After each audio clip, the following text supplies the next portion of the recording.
તો પહેલો પ્રશ્ન છે, પ્રાથમિક સ્તરે ગણિત શિક્ષણનો સૌથી મહત્વનો હેતુ કયો છે? તો જવાબ આવશે સી ઓપ્શન, બાળકના વિચારને ગાણિતીય રૂપ આપવો. પ્રશ્ન 2, ગણિતનું સ્વરૂપ મુખ્યત્વે કેવું છે? તો જવાબ આવશે તાર્કિક એટલે કે લોજિકલ.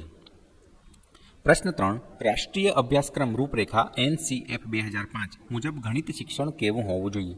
તો મિત્રો અહીંયા મેં તમને લાસ્ટ વિડીયોમાં પણ કીધેલું કે NCF એનું ફૂલ ફોર્મ પણ પૂછાઈ શકે છે, જેનું ફૂલ ફોર્મ છે નેશનલ કરિક્યુલમ ફ્રેમવર્ક. તો NCF 2005 મુજબ ગણિત શિક્ષણ કેવું હોવું જોઈએ? તો જવાબ આવશે બાળક કેન્દ્રિત અને પ્રવૃત્તિ આધારિત.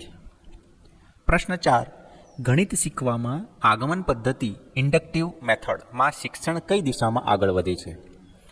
તો જવાબ આવશે બી ઓપ્શન, વિશિષ્ટ ઉદાહરણોથી સામાન્ય નિયમ તરફ. પ્રશ્ન 5, નીચેનામાંથી કયું ગણિત શિક્ષણના સંકલિત ઇન્ટિગ્રેટેડ અભિગમનું ઉદાહરણ છે?